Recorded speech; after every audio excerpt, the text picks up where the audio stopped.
마태복음 25장 1절에서 13절 말씀 같이 읽겠습니다.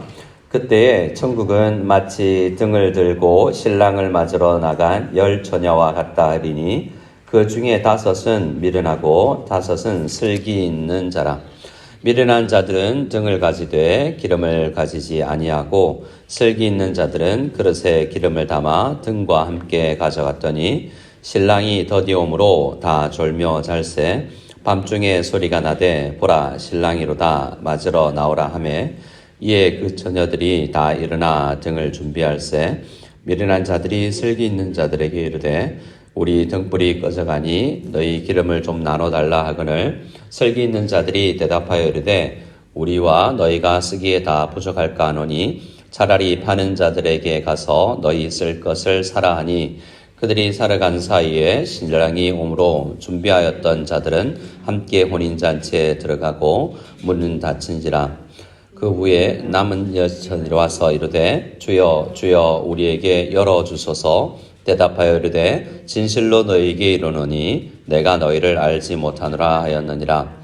그런즉 깨어있으라. 너희는 그 날과 그 때를 알지 못하느니라. 아멘. 오늘 말씀도 계속해서 이 감람산에서 말씀하신 설교의 그 설교의 계속됨입니다.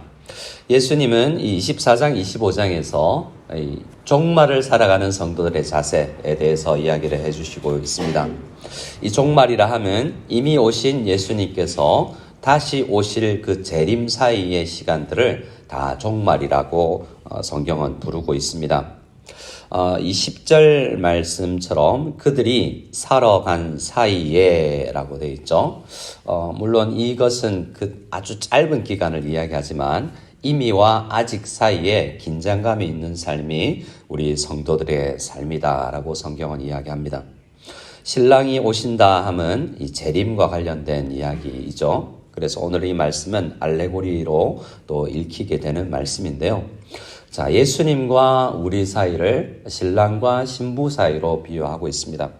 우리가 잘 아는 것처럼 이스라엘의 결혼 문화는 독특함이 있어서 일반적인 우리 한국에서의 결혼과 달라서 2번의 결혼식을 한다고 합니다. 예수님의 부모님인 마리아와 이 요셉의 사이도 정혼한 사이라고 이야기했죠. 첫 번째 결혼을 하고 아직 2번째 결혼을 하지 않은 사이인데 그 사이에 실제로 결혼과 같은 동일한 법적 효과가 있어서 이미 아내라고도 부르고 신랑이라도 부르는 그러한 시간이었습니다. 우리 성도들도 이미 한 번 오심으로 결혼을 하고 다시 오실 날 주님과 다시 결혼식을 한다라는 이스라엘의 그 결혼 문화에 빗대어서 이 말씀을 이야기하는 거죠. 이스라엘의 결혼 문화에서 또 독특함은 첫 번째 혼례식을 하고 나서 이 신랑은 아버지와 함께 살 집을, 신혼집을 준비하러 가는 시간이 있습니다. 대체적으로 1년 정도 걸린다고 하는데요. 근데 정확히 언제 그 시점이 끝이 날는지는 예수님이라고 상징되는 이 예수님이 아니라 아버지께서 결정하신다라고 이야기합니다. 당시의 문화도 그래서 신랑이 결정하는 것이 아니라 아버지가 이제 됐다라고 이야기하면 신부를 맞으러 가라라고 하면 가는 거죠. 지금처럼 문자 메시지가 있는 것도 아니고 이메일이 있는 것도 아니고 실제로 신랑 집에서 신부 집으로 오는데 며칠이 걸리는데 정확하게 언제 신랑이 신부를 데리러 올지 정확하게는 알 수 없는 시대였지 않습니까? 그래서 당시의 결혼식에도 흔하게 하루 혹은 몇 시간 이렇게 정확하게 기다리는 그 시점을 몰라서 기다리는 일들이 있었던 것입니다.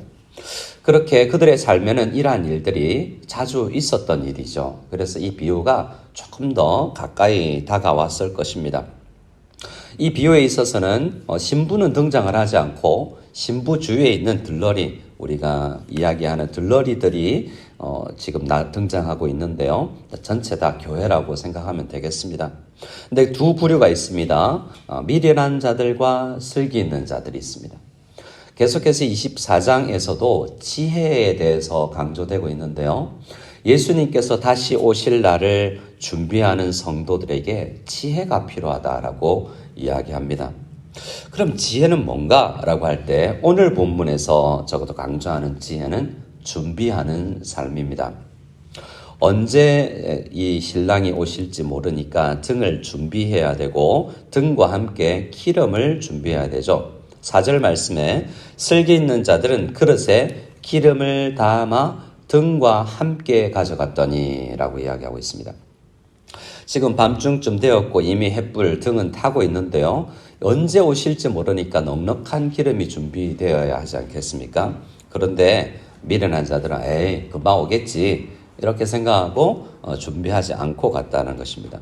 5절 말씀에 신랑이 더디오므로 우리 성도들은 또 신부는 이 신랑이 오기를 손꼽아 기다리지만 생각보다 더디 오실 수 있다라는 것을 2000년 교회사에서 이야기해 주고 있습니다.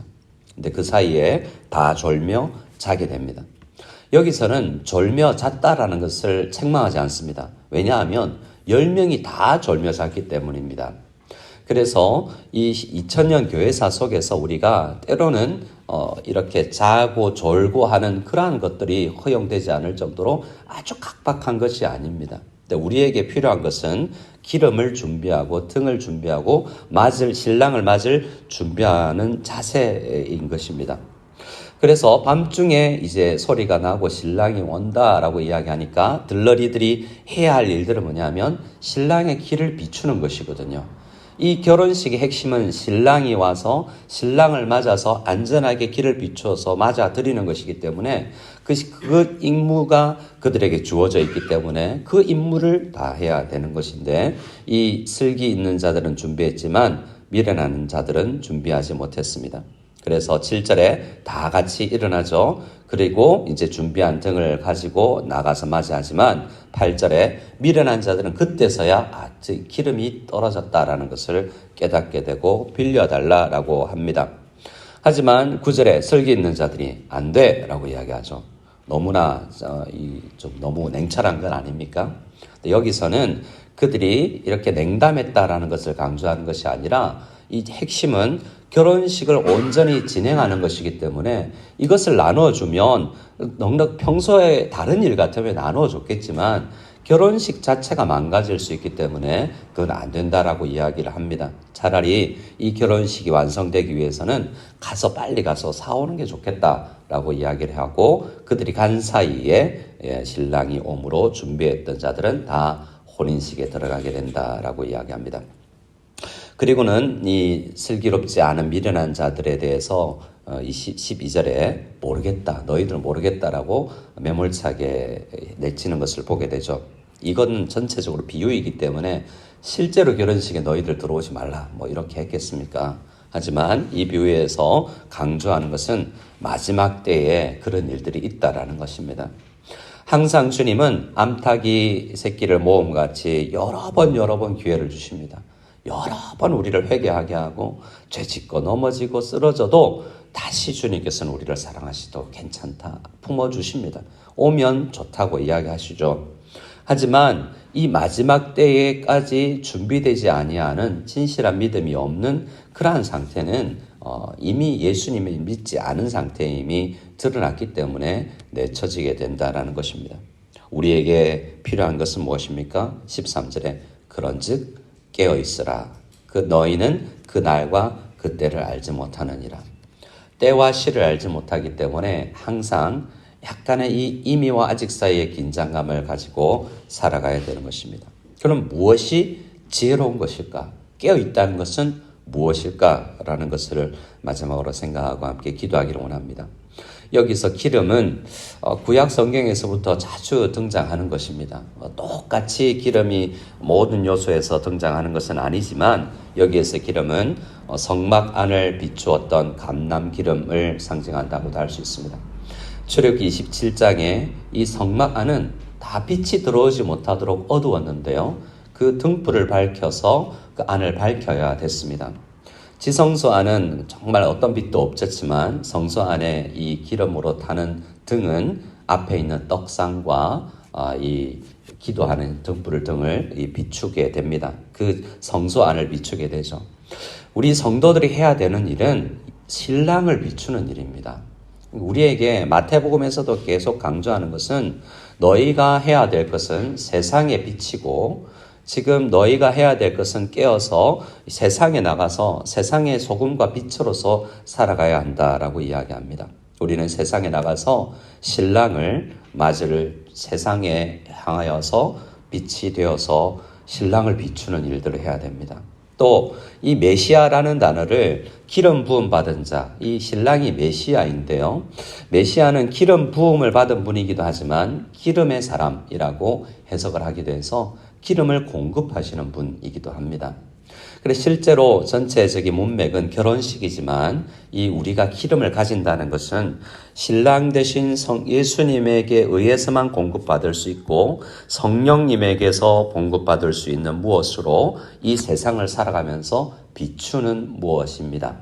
그래서 우리가 아는 것처럼 깨어서 기도로 우리가 오늘 하루 주님께서 나에게 주신 사명, 신랑 맞을 자들에게 모든 사람이 아니라 이 일에 부르심 받은 사람이 깨어서 준비해야 되는데 하나님 오늘도 마태복음에서 우리에게 이야기하시는 바 너희는 나를 믿고 내가 공급하시는 나와 함께 배우고 멍에를 메우고 배워서 내가 공급하는 힘으로 세상에 나가서 세상에서 예수가 누구인지를 알게 하라라는 명령이 있습니다. 그 명령은 마태복음 28장에서도 내가 너희와 끝까지 함께 해줄 것인데 힘겹지. 그럴 때 좀 자. 좀 더 졸아도 돼. 하지만 내가 주는 힘으로 너희에게 주어진 사명, 그 사명은 감당해야 된다라고 이야기를 하십니다.